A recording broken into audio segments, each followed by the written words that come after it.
Orang sudah tahu setiap muslim kalau sholat berjamaah itu khususnya di masjid misalnya imamnya laki-laki, saf makmum yang laki-laki depan.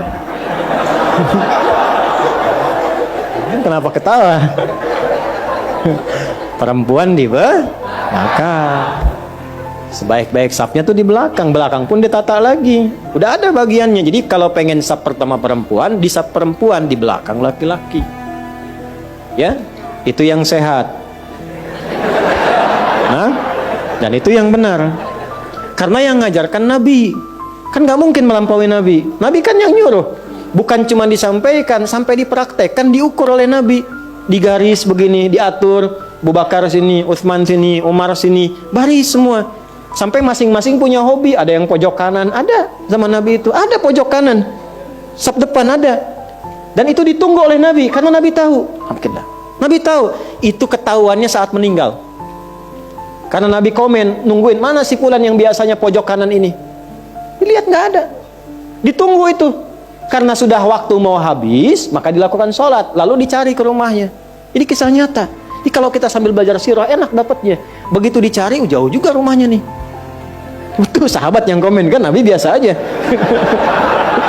Sahabat. Ya, Nabi biasa aja, Nabi kan Masya Allah itu kan biasa.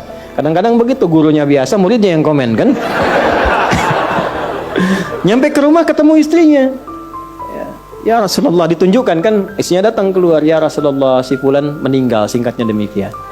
Sehingga nggak bisa berangkat berjamaah. Masya Allah. Sampai husnul khatimahnya. Nabi cuma nanya gini, ada nggak kejadian yang aneh atau unik sebelum dia meninggal?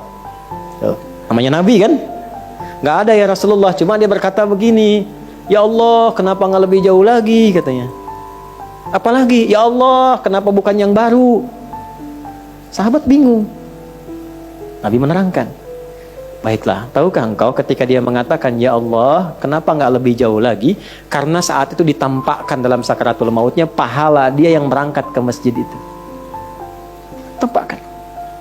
Makanya tenang. Nah, dampak dari situ dapat apa sampai surganya ditampakkan? Ditampakkan.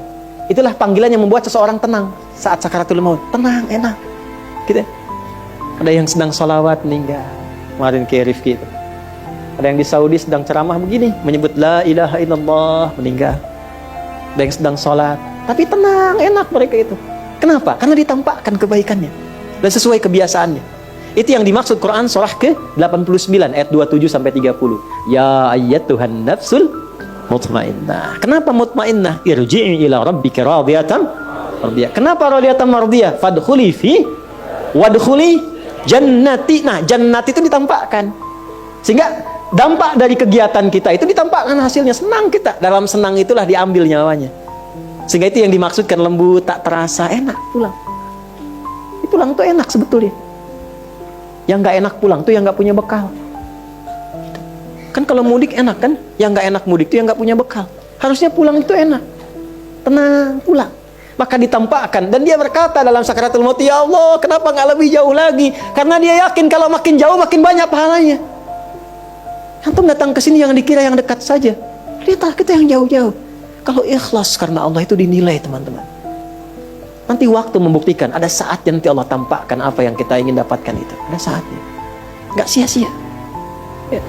Lalu di perjalanan satu waktu, ada seorang sedang kedinginan di musim dingin.